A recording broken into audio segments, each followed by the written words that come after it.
நீப் கரோலி பாபா. சமீபமாக ஆன்மீக தேடலில் இருக்கும் அனைவரின் காதுகளிலும் விழுந்து கொண்டிருக்கும் ஒரு பெயர்.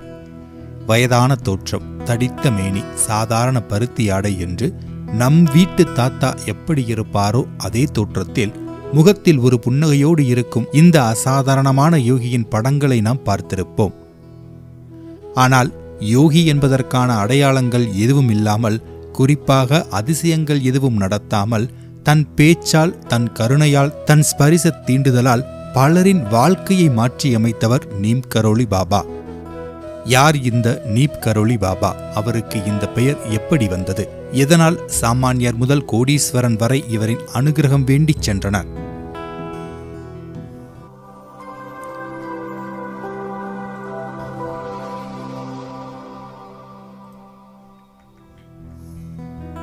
கலியுகத்தில் மக்களை கடைத்தேற்றுவதற்காகவே கடவுளரின் சக்தி பிரவேசத்தில் அவதரித்தவர்கள்தான் சித்தர்கள்.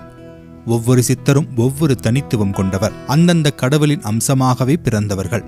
மும்மூர்த்திகளின் அம்சமாக அவதரித்தவர் தத்தாத்திரேயர், சிவனின் அம்சமாக அவதரித்தவர் ஆதிசங்கரர், விஷ்ணுவின் அம்சமாக அவதரித்தவர் ராமானுஜர் என்ற வரிசையில் ஆஞ்சநேயரின் அம்சமாக அவதரித்தவர்தான் இந்த நீப் கரோலி பாபா. உத்தரப்பிரதேசத்தின் ஃபிரோசாபாத் மாவட்டத்தில் அக்பர்பூர் எனும் கிராமத்தில் ஒரு ஜமீன்தார் குடும்பத்தில் பிறந்தவர் பாபா. இவர் அவதரித்தது 1900ஆம் ஆண்டு செப்டம்பர் மாதத்தில் சுக்லபட்சத்தில் வரும் அஷ்டமி திதியில். பாபாவின் தந்தை ஸ்ரீ துர்கப்பிரசாத் சர்மா, தாயார் ஸ்ரீமதி கௌசல்யா தேவி. இவர் பிறந்த வேலையை குறித்து கொண்ட தந்தை துர்கப்பிரசாத் தன் நண்பர்களுடன் சென்று திறமை வாய்ந்த சோதிடர்களிடம் காட்டினார். குழந்தை புகழ் மிக்கவனாகவும் எல்லோராலும் வணங்கப்படுபவனாகவும் திகழ்வான், பொருளுக்கு பஞ்சமே இல்லாமல் வாழ்வான் என்று ஜோதிடர் கூறியதை கேட்டு அனைவரும் மகிழ்ச்சியடைந்தனர். பிற்காலத்தில் இந்த நிலையை அடையப் போகும் பாபாவின் குழந்தை பருவம் அவ்வளவு இனிமையாக இல்லை. இவருக்கு 8 வயது இருக்கும்போதே தாய் இறைவனடி சேர்ந்து விட்டார். அக்காலத்தில் குழந்தை திருமணம் என்பது இயல்பான ஒன்று. 10-12 வயது இருக்கும்போதே திருமணம் செய்து வைத்து விடுவார்கள். அதே போலத்தான் பாபாவிற்கு 12 வயது இருக்கும்போது சுப்ஸ்ரீராம் பேட்டி என்ற சிறுமியை திருமணம் செய்து வைத்தார்கள். முன்பெல்லாம் ஒரு குரு தன் சிஷ்யனுக்கு தீட்சை கொடுப்பதற்கு முன் அவரின் உறுதியை தெரிந்து கொள்ள 12 வருடங்கள் ஏதாவது சக்திமிக்க இடத்துக்கு சென்று சாதனாவில் ஈடுபடுமாறு கூறிவிடுவார். அந்த சிஷ்யரும் காசி, கேதார், இமயமலை, வெள்ளியங்கிரி மலை போன்ற தலங்களுக்கு சென்று 12 ஆண்டுகள் சாதனையில் ஈடுபட்டு பின் தன் குருவிடம் திரும்புவார். இதன் அடிப்படையில் உருவாக்கப்பட்டதுதான் கும்பமேளா என்றும் சொல்லப்படுவதுண்டு.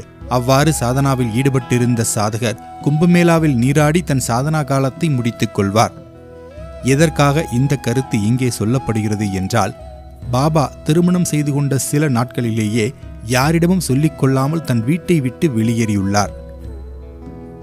பின்னர் அவ்வூர் மக்கள் அவரை கண்டது சுமார் 12 வருடங்கள் கழித்துத்தான். இது ஒரு சாதகரின் சாதனா காலம். அதற்கு ஏற்றாற்போல யார் சொல்லி சென்றார், எங்கு சென்றார் போன்ற தகவல்கள் அவ்வளவாக எங்கும் பதியப்படவில்லை. இருந்தும் சில பக்தர்கள் கூறியதன் அடிப்படையில் முதலில் ராஜஸ்தான் சென்றவர் அங்கிருந்து குஜராத் மாநிலம் ராஜ்கோட் சென்று ஒரு ஆசிரமத்தில் தங்கி சேவை செய்து வந்துள்ளார். அச்சிறு வயதில் அவருக்கு இருந்த பக்தியை கண்ட அந்த ஆசிரமத்தின் மடாதிபதி பாபாவை அடுத்த மடாதிபதியாக அறிவித்தார். மடாதிபதியின் இந்த முடிவால் ஆசிரமத்தின் சக ஊழியர்கள் சிலர் மகிழ்ச்சியடையவில்லை. சர்ச்சை ஏற்படாமல் இருக்க பாபா அந்த இடத்தை விட்டு வெளியேறினார். அதன் பிறகு அவர் குஜராத் மாநிலத்தின் மோர்பி மாவட்டத்தின் பவானியா கிராமத்தை அடைந்துள்ளார். அங்கு ராமாபாய் ஆசிரமத்துக்கு அருகிலுள்ள குளத்தில் தங்கி தனது சாதனையை தொடர்ந்தார்.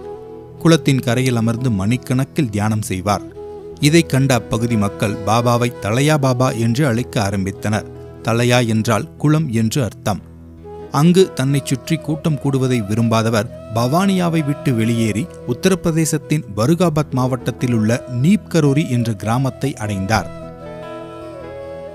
அதனால் வரை தேசாந்திரியாக ஊர் விட்டு ஊராக பயணம் செய்து வந்தவர் நீப் கரோரி கிராமத்துக்கு வந்தபின் சிறிது ஓய்வெடுக்க அங்கேயே தங்கினார். பாபாவின் பேச்சில் ஆன்மீகத்தை உணர்ந்த அவ்வூர் மக்கள் அவரை நன்றாக பார்த்து கொண்டனர். தங்களின் கஷ்டங்களை பாபாவிடம் கூறி ஆசி பெறுவர். அப்போது பாபா கூறும் வாக்கு அப்படியே பலிக்க ஆரம்பித்தது. எனவே பாபாவை தங்களோடு தங்குமாறு மன்றாடி கேட்டுக்கொண்டு அவர் தொந்தரவில்லாமல் தியானம் செய்வதற்கு பூமிக்கு அடியில் குகை போன்ற ஒரு நிலவரையை கட்டி கொடுத்துள்ளனர். அதில் அவர் நாள் முழுவதும் ஆன்மீக பயிற்சியில் மூழ்கியிருப்பார். இயற்கை உபாதைகள் கழிப்பதற்கு கூட அவர் வெளியே வருவதை யாரும் பார்த்ததில்லை. இரவின் இருளில்தான் அவர் வெளியே வருவார்.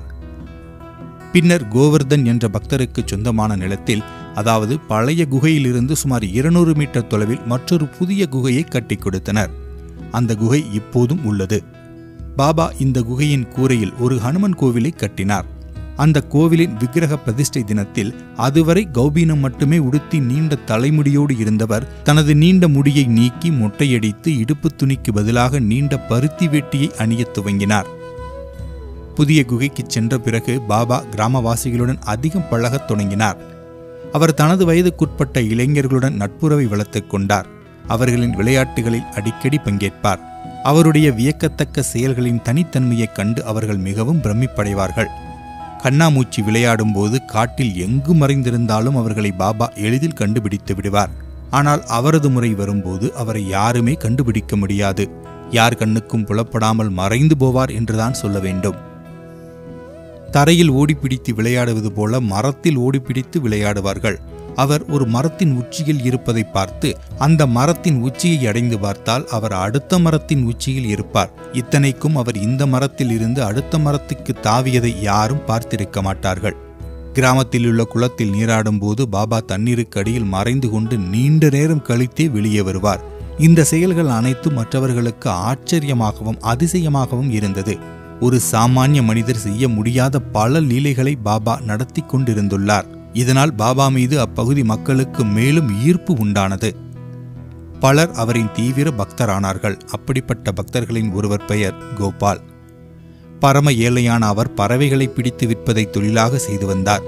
தினமும் பாபாவை தரிசித்துவிட்டு செல்வார். தன்னிடம் இருக்கும் சொற்ப பணத்தின் மூலம் பாபாவிற்கு பழங்களும் பாலும் கொண்டு வந்து கொடுப்பார். தன்னை காண வரும் பக்தர்கள் தன் அனுமதி இல்லாமல் யாரும் தன் குகைக்குள் வரக்கூடாது என உத்தரவிட்டிருந்தார் பாபா. இந்த உத்தரவை மறந்த கோபால் பாபாவிற்கு கொண்டு வந்த பாலை கொடுப்பதற்கு பாபாவின் அனுமதி கேட்காமல் குகைக்குள் சென்று விட்டார். அங்கு அவர் கண்ட காட்சி அவர் உடலில் இருந்து உயிர் வெளியே சென்று பின் வந்தது என்றுதான் சொல்ல வேண்டும். பாபா ஆழ்ந்த தியானத்தில் அமர்ந்திருக்க அவரது உடலில் பல நாகப்பாம்புகள் சுற்றி சாட்சாத் அந்த சிவபெருமான் போல அமர்ந்திருக்கிறார். இந்த காட்சியை கண்ட கோபால் வெளவெளத்து போய் கையில் இருந்த பாலை கீழே போட்டுவிட்டு குகைக்கு வெளியில் ஓடி மயங்கி விழுந்து விட்டார். உடனே தன் தியானத்தில் இருந்து எழுந்த பாபா வெளியில் வந்து கோபாலை தூக்கி தன் மடியில் வைத்துக்கொண்டு, இதற்குத்தான் என் அனுமதியில்லாமல் யாரும் உள்ளே வர வேண்டாம் என்று கூறியிருந்தேன் என்றார். பின் மெல்ல கோபாலின் தலையை தடவி கொடுத்தார். பாபாவின் ஸ்பரிச தீண்டல் கோபாலை சுயநினைவுக்கு அழைத்து வந்தது. பாபா நடத்திய லீலைகளில் ஒன்றை அக்கிராமத்தினர் என்றும் மறப்பதில்லை. ஒருமுறை பாபாவுக்கு யாரும் உணவு கொண்டு வந்து கொடுக்கவில்லை. மிகவும் பதட்டமடைந்தவர் ஹனுமான் சிலையை நோக்கி, என்னை இப்படி பட்டினி போட்டு கொன்றுவிடப் போகிறாயா என்று கேட்க, அடுத்த சில நிமிடங்களில் யாரோ சில பக்தர்கள் கையில் தட்டில் பால், பழம், உணவு போன்றவற்றை கொண்டு வந்து பாபாவுக்கு படைத்தனர். கிராமத்தினர்களை பொறுத்தவரை அவர் ஆஞ்சநேயரை திட்டுவதற்கு அவர் ஒன்றும் ஆஞ்சநேய பக்தர் அல்ல, அவரே ஆஞ்சநேயர்தான் என்று கூறுவர். ஏகாதசி மற்றும் பௌர்ணமி தினங்களில் பாபா கங்கைக்கு சென்று நீராடுவது வழக்கம். அப்படி ஒரு நாள் பாபா கோபால் மற்றும் மற்றொரு இஸ்லாமிய பக்தரோடு சென்று கொண்டிருந்தார். அப்போது அவர் செல்ல வேண்டிய ட்ரெயின் இவர்கள் ஒரு 200 மீட்டர் இடைவெளி இருக்கும்போது புறப்பட்டு விட்டது. கோபாலும் மற்ற பக்தரும் ஐயோ ட்ரெயினை தவறவிட்டு விட்டோம் என்று நினைக்க அடுத்த நொடி ட்ரெயின் நின்று விட்டது. பாபா நடந்து சென்று ட்ரெயினில் ஏறி அமர்ந்த பின்தான் ட்ரெயின் அவ்விடத்தை விட்டு நகர்ந்தது. அச்சமயத்தில் எல்லாம் பாபாவை யாருக்கும் அவ்வளவாக தெரியாது. நிச்சயமாக ட்ரெயின் டிரைவர் இவர்கள் வருவதை பார்த்து வண்டியை நிறுத்தி இருக்க வாய்ப்பும் இல்லை. இருந்தும் அன்று அங்கு அப்படி நடந்தது. உடன் வந்தவர்களுக்கு ஒன்றும் புரியவில்லை. ஆனால் இந்த நிகழ்வு அப்பகுதி முழுவதும் பரவியது. பல வருடங்களுக்கு பின்னர் அக்கிராமத்தினரின் வேண்டுகோளை ஏற்று இச்சம்பவத்தை நினைவுபடுத்தும் விதமாக இந்திய அரசு அங்கே ஒரு ரயில் நிலையத்தை ஏற்படுத்தி அதற்கு பாபா லக்ஷ்மணதாஸ் ரயில் நிறுத்தம் என்று பெயர் வைத்தனர். அந்த ரயில் நிறுத்தம் இன்றும் உள்ளது. அந்த பகுதி மக்கள் பாபாவை அதுவரை லக்ஷ்மணதாஸ் பாபா என்றுதான் அழைத்துள்ளார்கள். அதனால்தான் அந்த ரயில் நிலையத்திற்கு அந்த பெயர் வைக்கப்பட்டது.